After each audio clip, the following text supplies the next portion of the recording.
বৰ্তমান বিজেপি চৰকাৰ আজি তেওঁলোকে স্থানীয় বড়ো নেতৃত্বক তেওঁলোকৰ বলি দিছে, তেওঁলোকক স্যাক্ৰিফাইচ কৰাইছে নিজৰ দলৰ ব্যক্তিগত স্বাৰ্থ। বিজেপি আৰু কংগ্ৰেছ একদম অপোজিট। কংগ্ৰেছে নিজৰ স্যাক্ৰিফাইচ দিলে আৰু বিজেপিয়ে UPPLক স্যাক্ৰিফাইচ কৰিছে। BPFক আজি একদম দুৰ্বল কৰি পেলালে। ৰিমোট কণ্ট্ৰলটো হিমন্ত বিশ্ব শৰ্মা ডাঙৰীয়া হাতত আছে। প্ৰায়তঃ তৰুণ গগৈদেৱৰ দিনত ৰিমোট কণ্ট্ৰল তেওঁলোকৰ হাতত নহয়, ৰিমোট কণ্ট্ৰল বড়ো মানুহৰ হাতত আছিলে। হয়, কংগ্ৰেছ যেতিয়া কেন্দ্ৰত আমাৰ চৰকাৰ আছিল, ৰাজ্যত আমাৰ চৰকাৰ আছিল, প্ৰায়তঃ মুখ্যমন্ত্ৰী তৰুণ গগৈদেৱ আছিল, সেই সময়ত আমি বিচাৰিলে BTR অঞ্চলত কংগ্ৰেছ দলটোক বহুত আমি শক্তিশালী কৰিব পাৰিলোহেঁতেন। কিন্তু এয়া হ'ল কংগ্ৰেছৰ চিন্তাধাৰা যে ক্ষমতাতকৈ বেছি গুৰুত্বপূৰ্ণ হৈছে শান্তি। আৰু নিজৰ দলটোক আমি নিশ্চয় ভাল পাওঁ, কিন্তু যিসকলে বড়ো নেতৃত্বই স্যাক্ৰিফাইচ কৰিছে নিজৰ জাতিৰ কাৰণে, তেওঁলোকৰ আবেগ আমি বুজি পাওঁ। এজন বিশেষ জনগোষ্ঠীৰ নিজৰ জাতিৰ প্ৰতি যে টান থাকে, সেইখিনি কথা কংগ্ৰেছে বুজি পায়। সেইটো আমাৰ কংগ্ৰেছৰ DNAত আছে, বিভিন্ন জনগোষ্ঠী জনজাতিক সন্মান দিয়াটো। আৰু সেইকাৰণে কেন্দ্ৰত ৰাজ্যত চৰকাৰ থকা স্বত্তেও নিজৰ দলৰ আমি বলিদান দি বৃহত্তৰ BTR অঞ্চলৰ শান্তিৰ স্বাৰ্থত স্থানীয় BTR সেই সময়ৰ নেতাসকলক তেওঁলোকৰ ত্যাগ আৰু বলিদানক সন্মান কৰি আমি নিজৰ দলটোক পিছত ৰাখিলোঁ, BTRৰ মানুহক সন্মুখত ৰাখিলোঁ। স্বাভাৱিকভাৱে এনেকৈ কৰিলে আমাৰ দলৰ অলপ ক্ষতি হ'ল, কিন্তু যোৱা কিছু বছৰৰ পৰা আমাৰ দলৰ স্থিতি আমি লাহে লাহে আকৌ বিল্ড আপ কৰিছোঁ।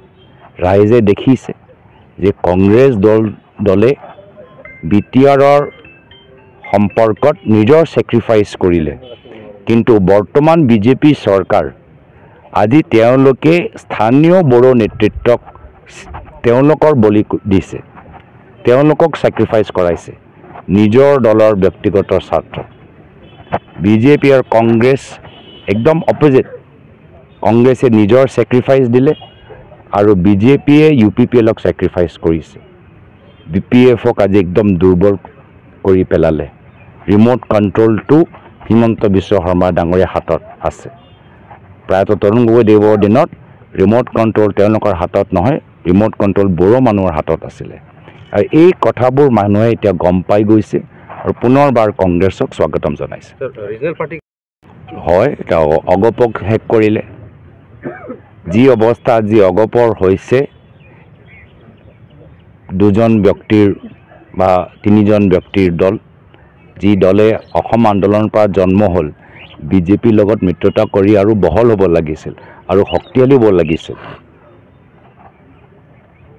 অসম চুক্তি আখৰে আখৰে ৰূপায়ণ কৰিব লাগিছিল। এতিয়া বিজেপি জালত ভৰি দি লাহে এতিয়া মাত্ৰ ৩-৪জন ব্যক্তিৰ দল হৈ গ'ল। এই একে অৱস্থাটো আমি দেখিছোঁ যে বিজেপিয়ে UPPL হওক, BPF হওক, এতিয়া সকলোৱে হিমন্ত বিশ্ব শৰ্মা ডাঙৰীয়া সন্মুখত আঁঠু কাঢ়িবলৈ হৈছে। কিন্তু আমাৰ যেতিয়া কংগ্ৰেছ চৰকাৰ থাকে, ৰিজনেল পাৰ্টি ষ্ট্ৰং হয়, তেনেকৈ আমি ৰিজনেল চেণ্টিমেণ্ট আমি বুজি পাওঁ, সন্মান কৰোঁ আৰু স্যাক্ৰিফাইচ কাৰণে বৃহত্তৰ ৰিজনেল ইণ্টাৰেষ্টৰ বাবে কংগ্ৰেছে সদায় স্যাক্ৰিফাইচ কৰিবলৈ সাজু। ক্ষমতা আহিব, ক্ষমতা যাব, ৰিজনেলিজম থাকিব লাগিব। ৰিজনেলিজম আৰু নেশ্যনেলিজমৰ মাজত এটা ভাল সম্পৰ্ক হৈ থাকিব লাগিব। সেইকাৰণে উত্তৰ পূৰ্বাঞ্চলত বিভিন্ন ৰাজ্যত যে জন্ম কেনেদৰে হৈছিল, ৰিজনেলিজমৰ ওপৰত, লিংগুইষ্টিক আইডেণ্টিটিৰ ওপৰত, লেণ্ড আইডেণ্টিটিৰ ওপৰত। সেইকাৰণে মেঘালয়ে হওক, সেইকাৰণে আপোনালোকৰ মিজোৰামে হওক, এই চব আমাৰ কংগ্ৰেছে বুজি পায়। সেইকাৰণে উত্তৰ পূৰ্বাঞ্চলৰ মানুহৰ বিশেষ যে আবেগ আছে, সেইটো বুজি পায়। আৰু এইখিনি কথা বিজেপি নাজানে। তেওঁলোকে only one nation one party, তেওঁলোকৰ উদ্দেশ্য হ'ল ওৱান নেশ্যন ওৱান পাৰ্টি, ন' AGP, ন' BPF, ন' UPPL। আৰু এই ওৱান নেশ্যন ওৱান পাৰ্টিক মাত্ৰ কংগ্ৰেছে যুঁজ দিব পাৰে। পৰ্বতজোৰাৰ যিটো তাপ বিদ্যুৎ প্ৰকল্প যিটো ধুবুৰী গোৱালপাৰাত নিয়াৰ কথা মুখ্যমন্ত্ৰীয়ে কৈছে, আপুনি ষ্টেটমেণ্ট দিয়াৰ পিছত আমি অৰ্ডাৰটো চাবলৈ বিচাৰোঁ। তেওঁতো হাজাৰটা মিছাৰ কথা কোৱা মানুহ। নিৰ্বাচন আহি আছে, নিৰ্বাচনৰ পিছত কি বা কৰে। নিৰ্বাচনৰ আগত সদায় পেট্ৰলৰ ডিজেলৰ দাম কমাই দিয়ে, তাৰপিছত নিৰ্বাচন জিকি যোৱাৰ পিছত আকৌ পেট্ৰল ডিজেলৰ দাম দুগুণ বেছি বঢ়াই দিয়ে। আমি কথাৰ ওপৰত নহয়, আমি অৰ্ডাৰটো চাবলৈ বিচাৰোঁ।